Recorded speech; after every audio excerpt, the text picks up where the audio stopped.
What's cracking? Brian Tong here, and welcome to the Apple Byte for all the good and bad inside the world of Apple. Let's get things started with new rumors that Apple will finally be bringing their own branded television set to consumers by the end of the year.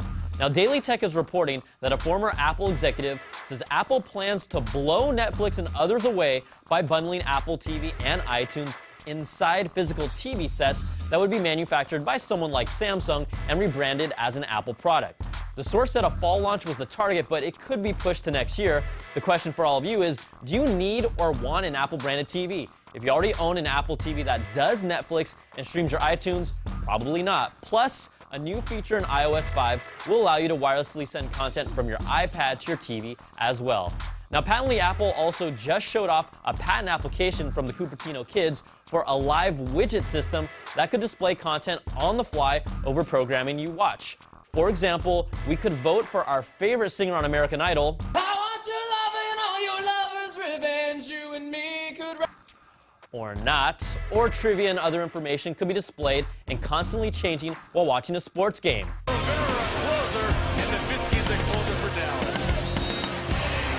Oh, ridiculous! Now, the patent application also proposes that an Apple TV box would be used with traditional cable TV providers to access stations, and the system could connect to services like iTunes and YouTube. Now, all of this is exciting, but right now it's still rumors and speculation, but the new details and patent applications point to something real coming together. Now, we want to know what you guys think about this, so send us your emails to the applebyte@cnet.com, and we'll throw them up next week.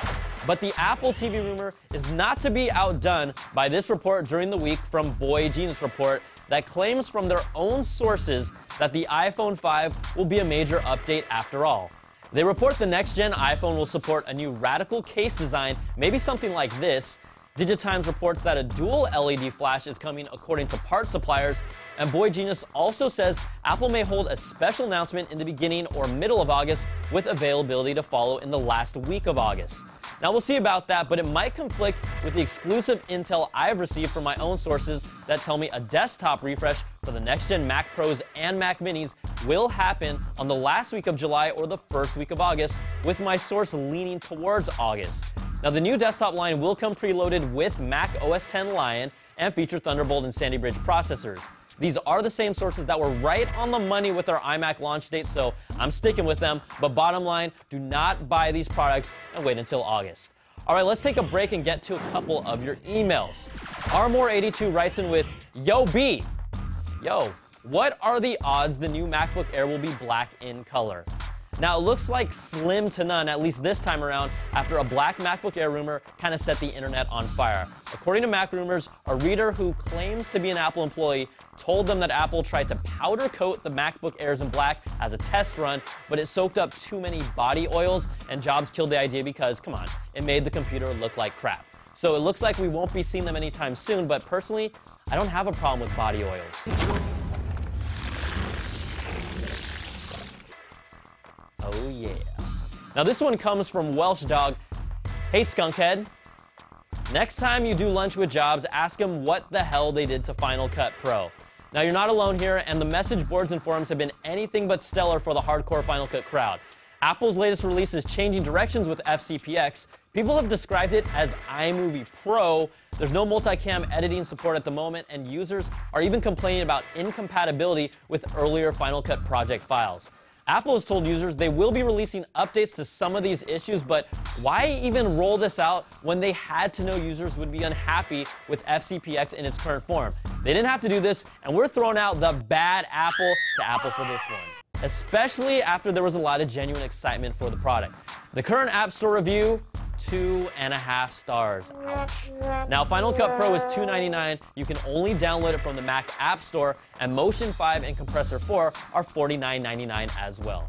In other new products Apple rolled out quietly this past week were new time capsules, increasing its storage to 2 terabytes and 3 terabyte options starting at $2.99. And a new Airport Extreme with very little difference from the previous version that we can tell is available for $179. All right, to the quick bites, people. If you're curious how people are using the iPad compared to other competitors on the market right now, a study by ComScore says in the US, the iPad represents 97% of all tablet traffic and 89% across all markets. That means a lot. Now, a T-Mobile spokesperson told 9 to 5 Mac that the carrier, potentially soon to be merged with AT&T, is home to over 1 million iPhones, even though they don't even sell them here in the US. Now, some people are using unlocked phones, while others are trimming their SIM cards by hand to fit the micro SIM card slot. And the summer season is here. Make sure you guys get your bikini line waxed, guys and gals. But the Adventure House marketing firm is promoting their iTowel with some of the summer's hottest apps like iCod, InnerTube, and Need for Speedo. Not sure I need that, but you can like them on Facebook or tweet them to get a chance at the towel, or maybe I'll do something with my life and contact them directly to try and get one for you, the Apple Byters. All right, that's going to do it for this week's show. Send me your email to theapplebyte@cnet.com. Ask away. I'm Brian Tong. Thanks for watching, and we'll see you guys next week for another Bite of the Apple.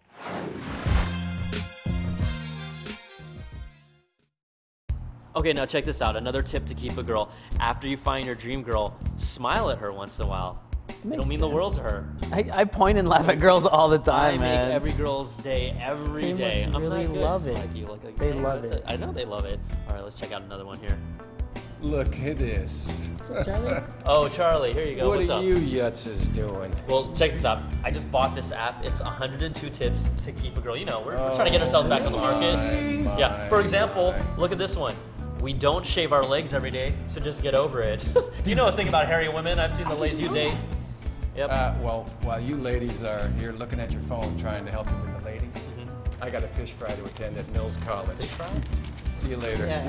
Enjoy that, Charlie. Hey, don't let the bus miss you, all right? Get out of here. Girls. Girls.